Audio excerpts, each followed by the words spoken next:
Hi, welcome everybody to the class Non-Toxic Gardening. And in this class, you're going to learn some tips on not only how to garden without toxic chemicals that can affect your uh, nervous system, your hormones.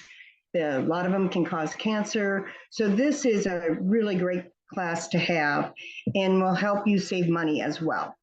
And in addition to the tips on non-toxic gardening, you'll be getting a lot of recipes and you'll learn some ways that you can reduce your carbon footprint by how you shop and some questions that you ask when you do shop. So it's going to be lots of information. So let's begin. So let's start with, we're going to look at not just your garden, but also how you can grow some plants and food indoors. And here's some tips for your house plants. If you put a banana peel in a quart jar and with water, that adds nutrients to your house plants. So that's a simple thing. So instead of just tossing out that banana peel, put it in your water to water your plants and then compost it. And another tip is save and shop those real, the corks that you get in your wine bottles. And it's a natural material and it's great to put at the bottom to absorb moisture and to assist in drainage.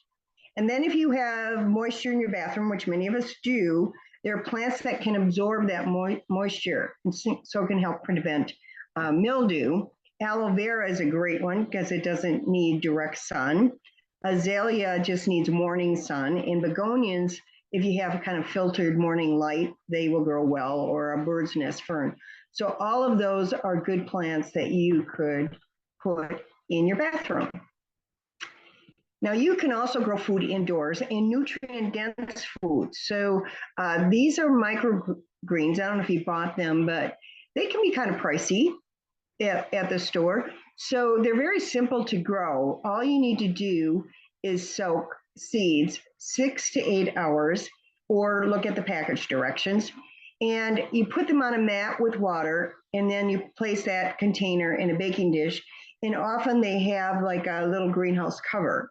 And so you just spread out the seeds and then cover it and place it near a window until the seeds start to sprout. Then you remove the lid and let the vibrant leaves appear. And then you just water it daily. And these are excellent in your salads. You can put them in your stir fries. And a good container to actually grow these is, many of you, if you buy spinach at a grocery store, they'll come in those little plastic containers. Those are excellent to reuse for this. But these are super nutrient dense, so it's something you can do all winter long and still get fresh food. Another great idea is to grow sprouts. And all you need basically is a candy jar. And you place the seeds in the jar and you cover it. And you place 1 to 2 tablespoons of your seeds and cover it with about 2 inches of water. And then you drain the water from the jar and you rinse the seeds. And then you just keep doing that process, rinsing the seeds for a few days until you start seeing your sprouts growing. And that's all there is to it. So it's very simple to do. Again, sprouts are another super nutrient dense food. You can put that on your sandwiches, your salads. So another way to get fresh food even in wintertime.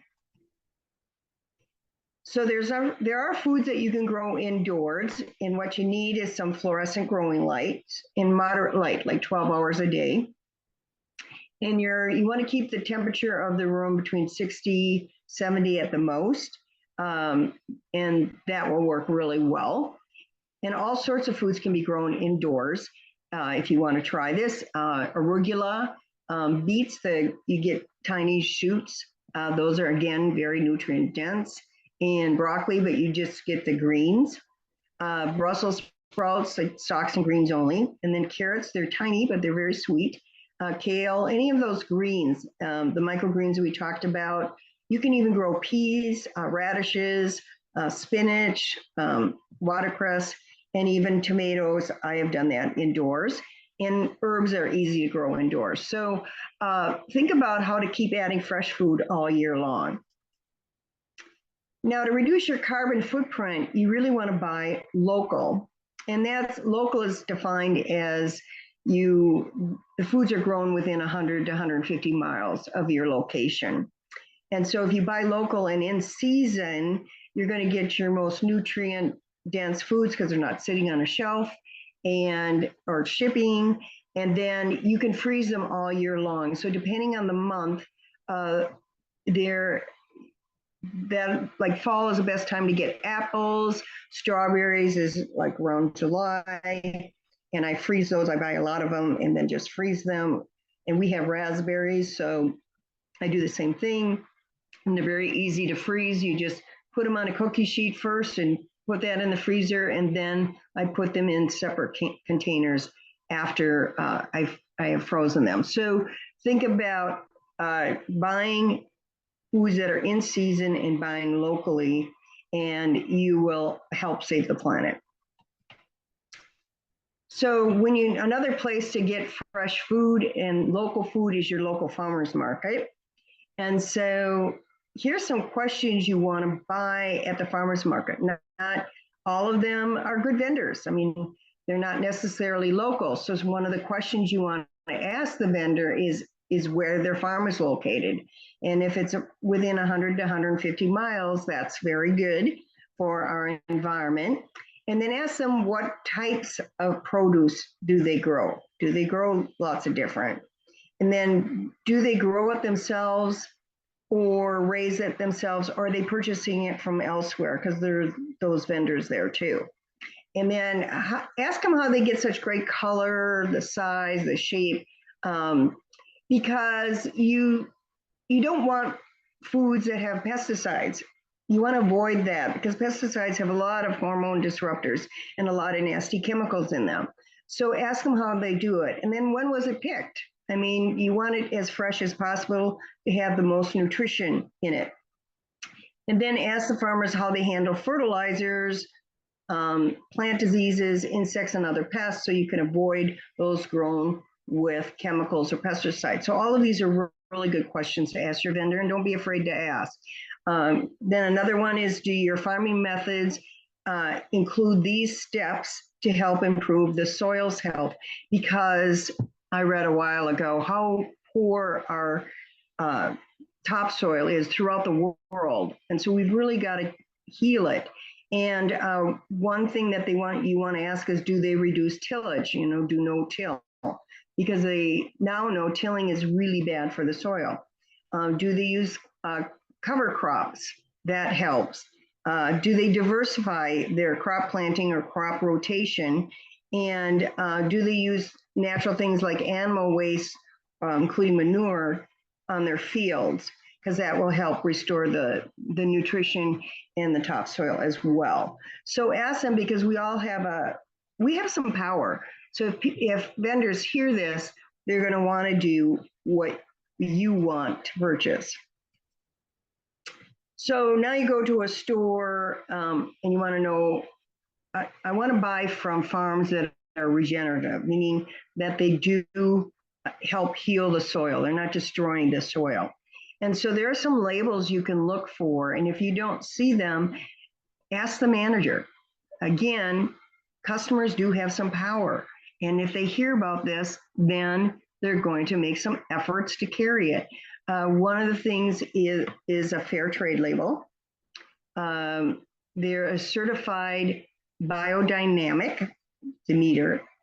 Again, fair trade certified. There's USDA organic, Real Organic Project, Land of Market. So look for those kinds of labels on the food. And so you want to confirm that the product is regenerative by looking at the standards. Now let's look at your yard. A lot of us don't mow in May because in May, that gives us the time to let the grass grow, and that helps, again, the soil gives out the nutrients it needs. And then it also is really good for the healthy bugs that keep the soil healthy, and it's good for the pollinators. And then if you plant grass, don't just do grass. It really should be half clove and clover and half grass. And that supports the healthy critters in the earth. And then I have a different approach to dandelions. I mean, are they really weeds? Who defines what a weed is? And I like dandelions because they're super nutritious and they support your liver. So I pick the greens and I put them in sautés or soups. And then, they're a little bitter. So I just use some balsamic vinegar or teriyaki in olive oil and garlic, and they're fine. They're really healthy for you, and they're free. So it's a really good green. And then the flowers, the yellow flowers, can actually be made into a pain ointment. So think about, don't think of the dandelion as a weed. It's really a healthy plant. And then creeping Charlie, everybody hates those, but bees love them. And so we do have some in our yard. And what you want to do is contain them because they will spread and you don't want them in your vegetable garden taking the nutrients up. So just keep them in a contained area, like put a lot of rocks around it. And later on, I'm going to talk about a non-toxic way to kill weeds. There you go, non-toxic. Weed killer is, there's two well-known organic weed killers, clove oil and vinegar. And you want to use 8% of the solution should be clove oil and vinegar should be 90%. And then you want to add some lecithin, and you can get that at a co-op or a natural food store. And it's fast acting. You spray that on the plants and they'll start dying back within an hour. And it's on what you call a non-selective herbicide, so it will kill anything you spray on it. So be careful where you spray it. And so it's far healthier than what I see people spray in their yards. You really want to avoid stuff like Roundup. It's very toxic. And then for your garden, this is a really good spray that you can use. It is just distilled water. You use a little bit of dish soap, just 1.5 tablespoons, and make sure the dish soap is biodegradable. And then you just use 3 to 4 drops of each of these essential oils: spearmint, citronella, lavender, blue tansy, and cedarwood. And then you just put it in a spray bottle and you just shake it up before you use it, and you just spray it on your plants, fruits, and vegetables. And so this is another way to kill weeds in a non-toxic way.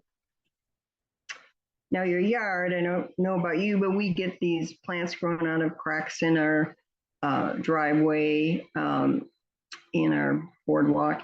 So it's here's some ways you can get rid of that without using toxic chemicals again. You have to just roughen up the weeds with a hoe, and then you pour straight household vinegar on it on a hot day. And then the next step is you pour boiling water on the weeds after the same prep. And then the third time you just use a process of hot vinegar and water mix, and that will kill them. If you plant it, they will come. So for those of you who are doing gardens, the picture I just showed you was of a neighbor. I'll just show it again. He actually converted his front yard to a garden, and he's got his neighbor across the street doing it, and he's kind of started a movement. In fact, there is a nationwide movement, people using their yards to really grow good gardens, and he invites his neighbors over as well to enjoy some of the harvest. So it's a great way to build a community and have healthy food. So if you do that, this year, like buying plants was really expensive. So this is what I'm going to do more of.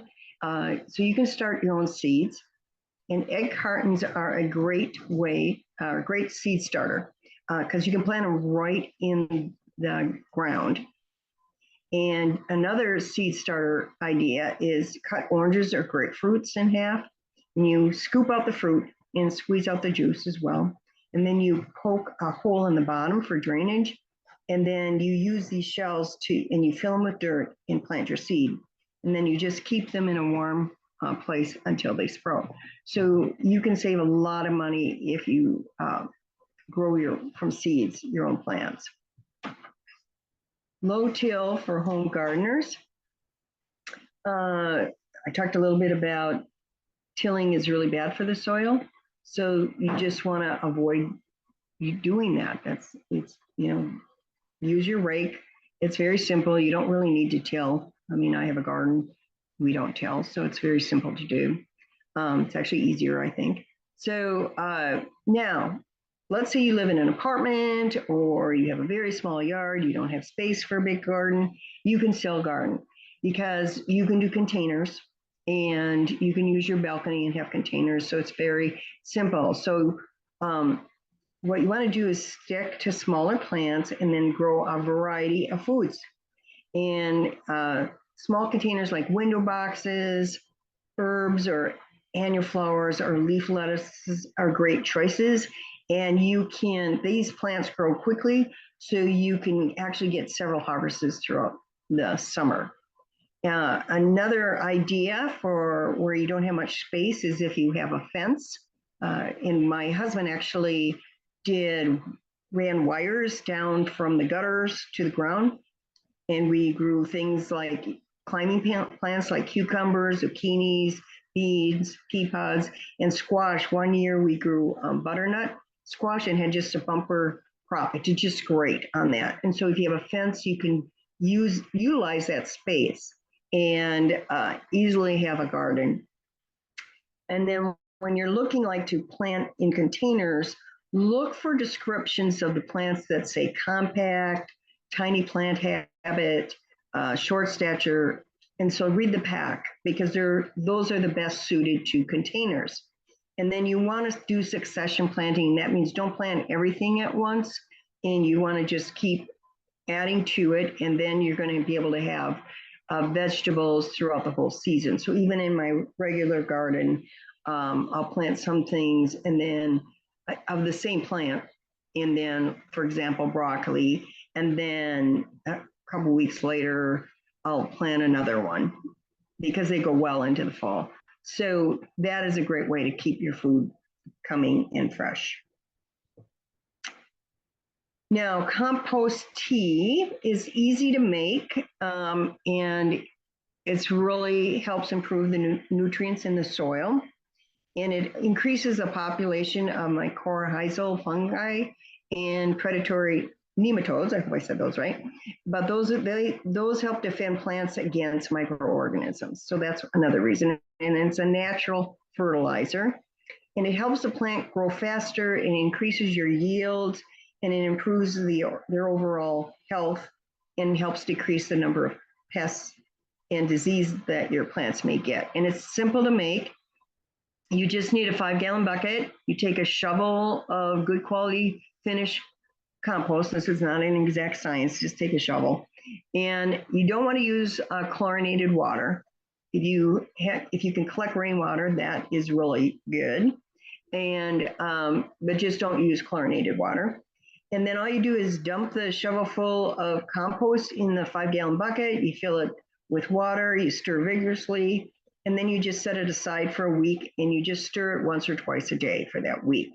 And then when you're ready to use it, you just strain out the compost and then you just add that water when you're watering plants. So it's very simple, but it really makes much better yield and much healthier plants.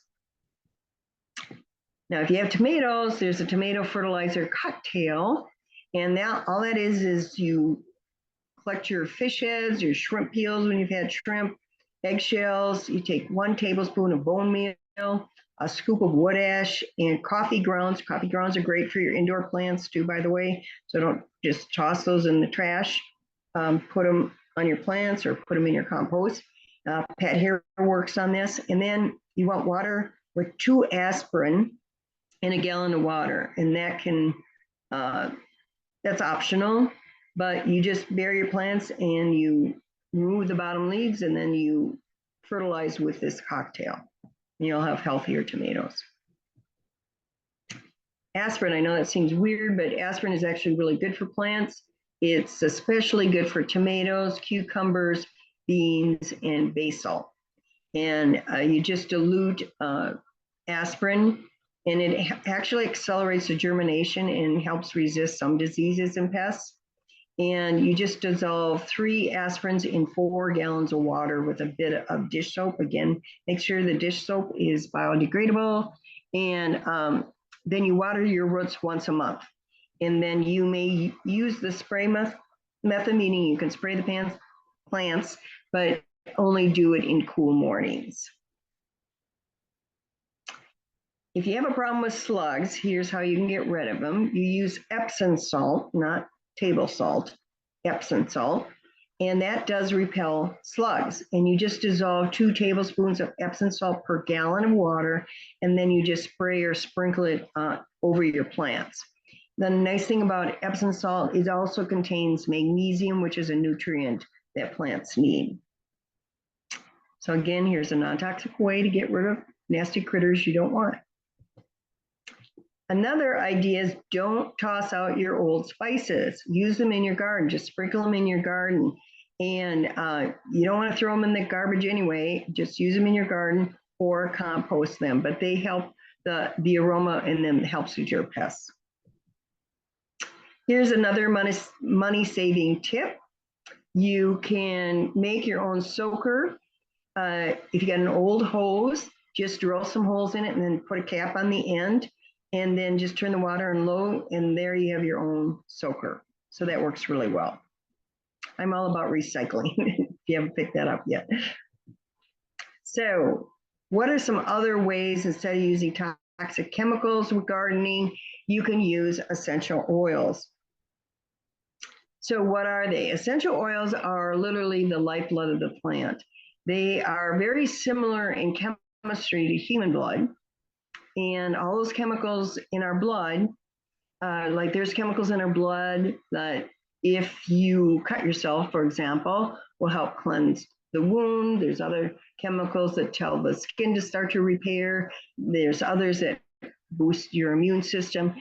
So think of essential oils as the immune system for the plant, and it has all those same chemicals. And so that's why they're very healthy for the plant. Now, there's a lot of differences in essential oils, and cheap synthetic diluted oils can be potentially toxic. They may add toxic chemicals to enhance the aroma. So you don't want those. We're trying to eliminate toxins in our bodies, in our homes, in the environment. So it's very important that you use high quality essential oils from a trusted source. I used to train manufacturing companies on quality system. I used to help with that. And everybody claims to have good quality, but you can't have good quality and consistent quality unless you have a good quality system. So when I started researching out essential oil companies, what I did is I called them and I asked questions about their quality system, and it was really enlightening. I was really disappointed how few companies really had a good quality system. And you really can't claim that you have it if you don't have a good quality system. And so quality does matter. And the only company I found that really had an excellent quality system was Young Living. So these are the ones that I recommend. And because they're so pure and high quality, you only need a few drops. So it's actually saves money. So a good quality system will look at every step of the manufacturing process and have procedures in place that are assessed at every step. And it comes like, for them, they call their quality system seed to seal.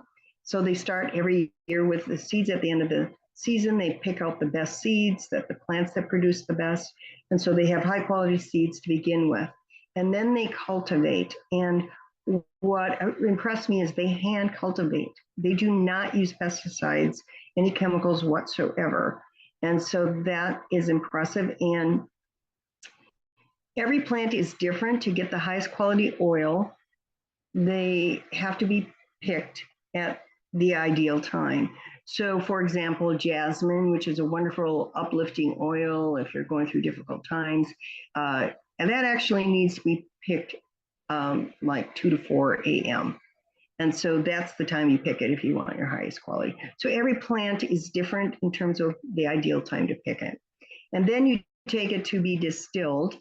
And every plant, again, is different. It has a different temperature, pressure, or length of time that needs to be distilled to get the highest quality oil.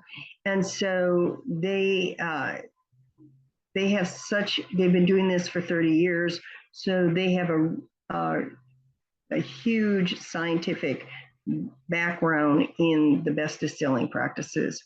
And then you test, not only, for me, it was really important. Every company that says they do their own testing, well, I think you should test your own products, make sure they meet the quality standards, but you should also send them out to an independent lab for a reason. You send it out to an independent lab, they're not biased, to make sure that they're meeting your standards. And they were, I think, the only company I found that actually did that. And then they have a seal, and everything needs to be meet their procedures. So I was really impressed with their quality system. If I was still doing that training, I'd actually use them as an example.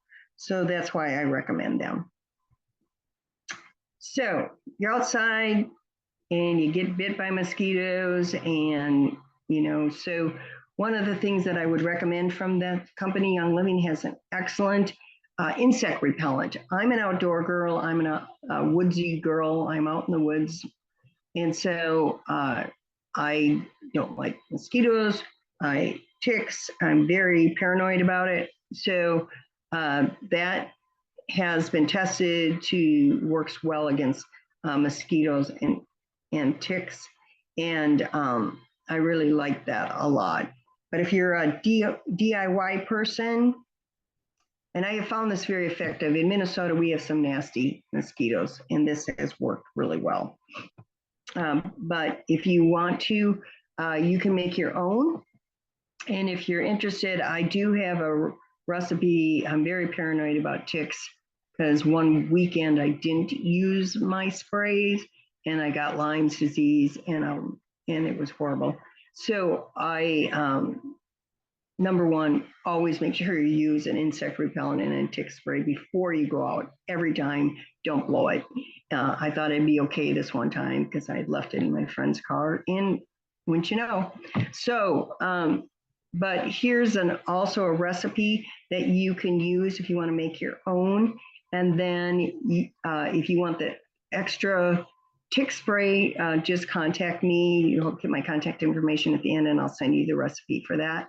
But this is an outdoor spray that you can actually use on yourself and your plants.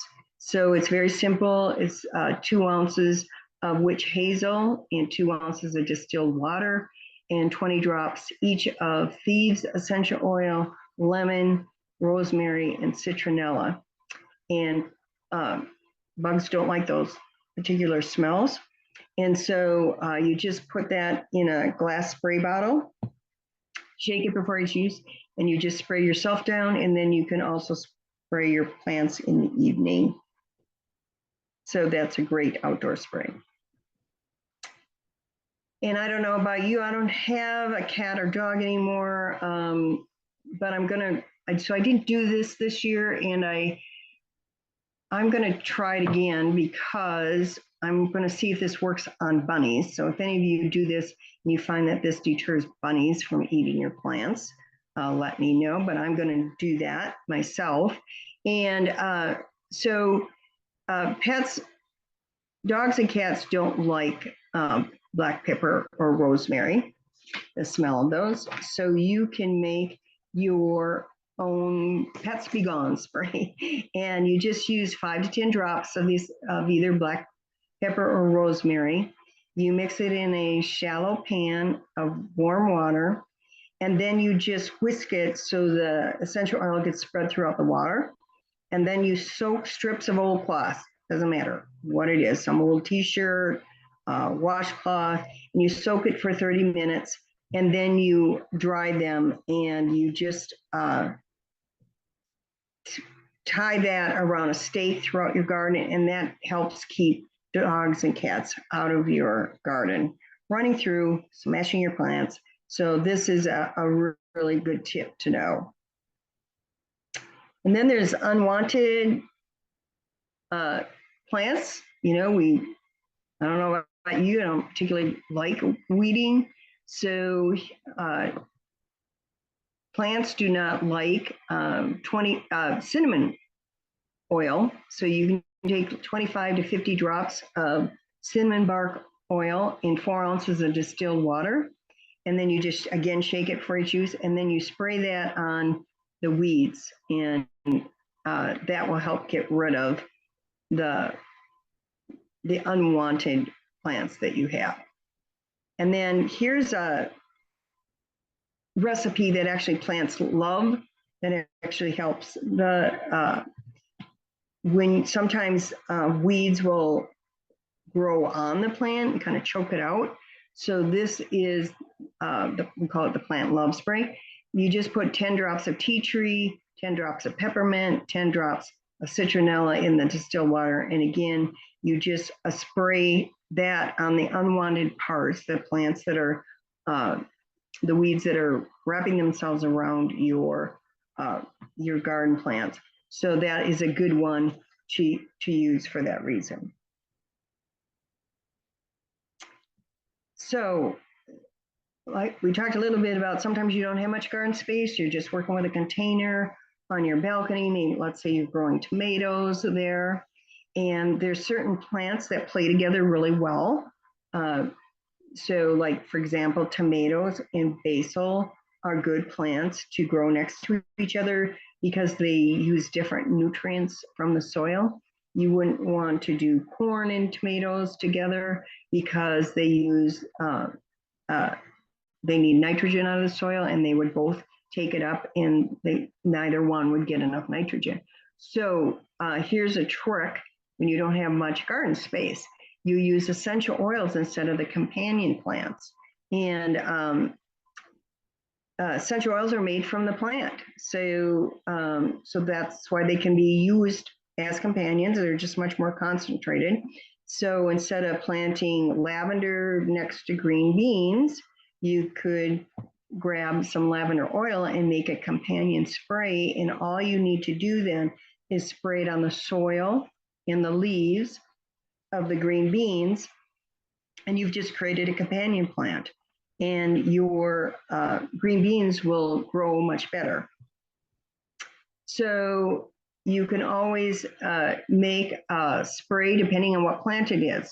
So green beans, their companion plants are lavender and basil, and so just use a few drops of lavender and basil. Broccoli likes basil again in time, so you could use either one of those oils. Carrots love sage, cucumbers love sage, onions like German chamomile, potatoes, good companion plants are basil and sage, and again, tomatoes, basil.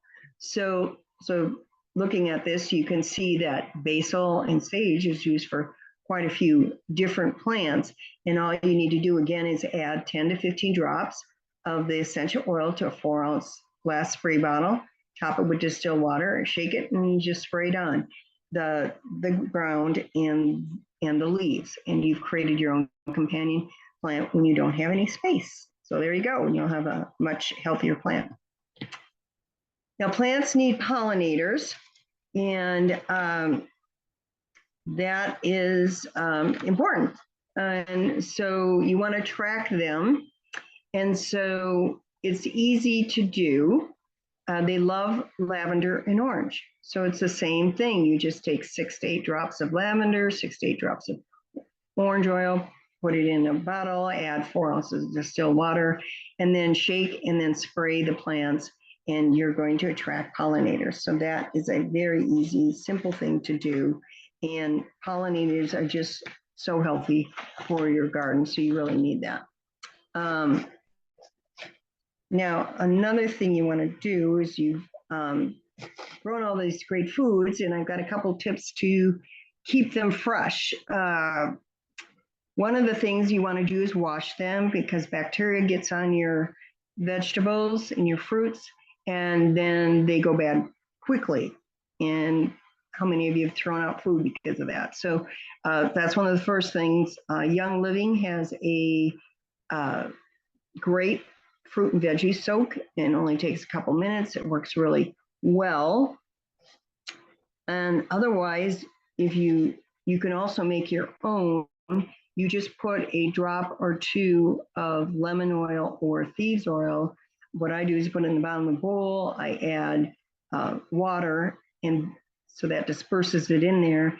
And then I throw my berries or whatever vegetables I have that I'm doing, and I just let it soak for a few minutes and then rinse them off. And so that is a very simple way to help keep the bacteria off your fruits and vegetables. Now, another tip I just learned that I've been testing out that I really like is I bought some strawberries and I did the veggie soak first. And then I rinsed them and I spread them out so they dried. And then I put them in a glass quart jar. I'm avoiding using plastic because I've learned the plasticizers in them, which are really toxic. They're hormone disrupting, very serious hormone disrupting, and cancer causing and neurotoxic. So, and they actually go into the food. So I am working on not putting things in plastic containers. And the thing I discovered with the strawberries is they keep a lot longer. So I can attest that the strawberries works very well. I have been now using it on blackberries, and it seems to be the same in blueberries.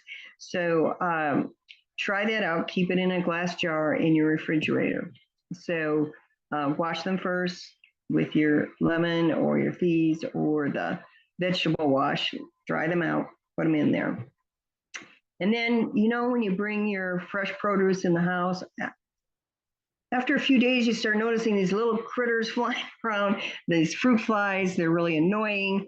And so here's a good way, a recipe. You put it in a diffuser and it helps keep the fruit flies away because they get, you know, it's surprising to me how fast they come. So just use 2 drops of basil, peppermint, lavender, clove, and eucalyptus radiata. And you put that, here's how I use it in my diffuser. I put it in first, then I add water, so that disperses it.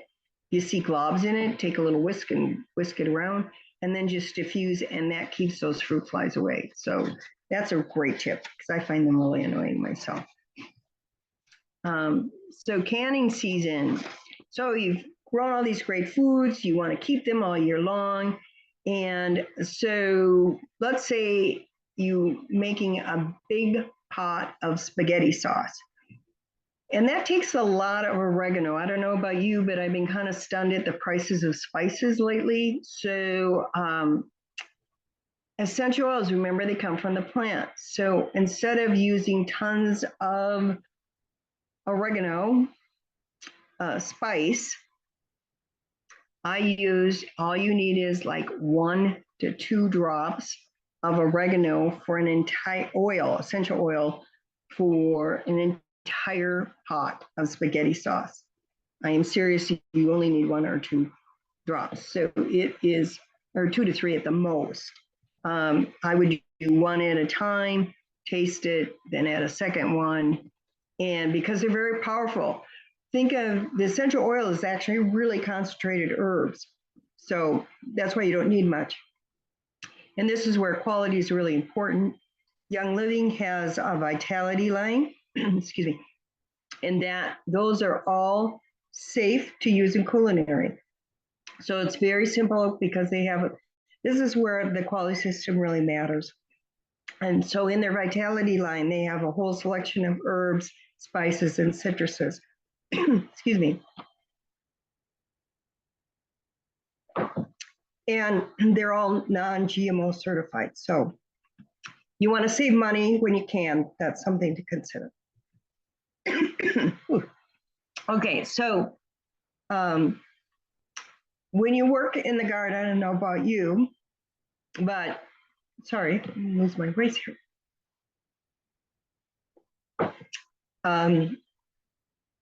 You get sore. I do. I have disabled shoulders, which doesn't help. But so I have found this essential oils to be the best for pain. There's a deep relief roller that you can get from Young Living or Panaway. Think of Painaway. That is great for muscles. And then I really like wintergreen and peppermint. I put on wintergreen and then peppermint, cover it with an olive oil or any kind of oil. And it is great when you need to soothe your muscles.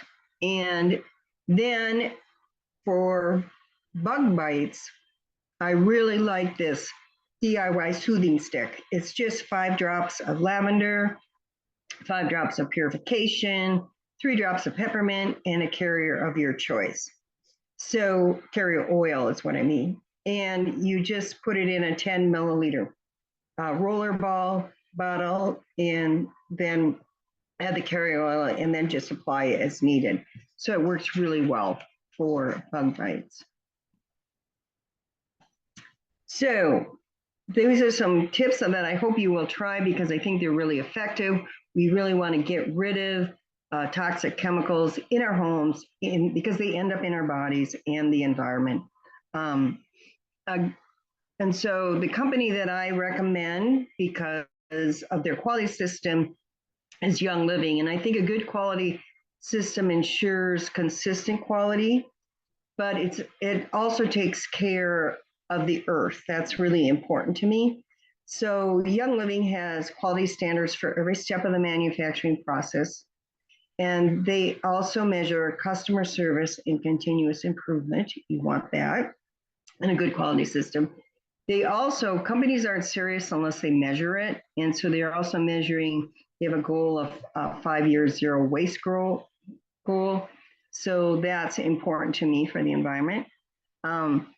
They also have measure whether their plants are grown sustainably and use only sustainable sourcing.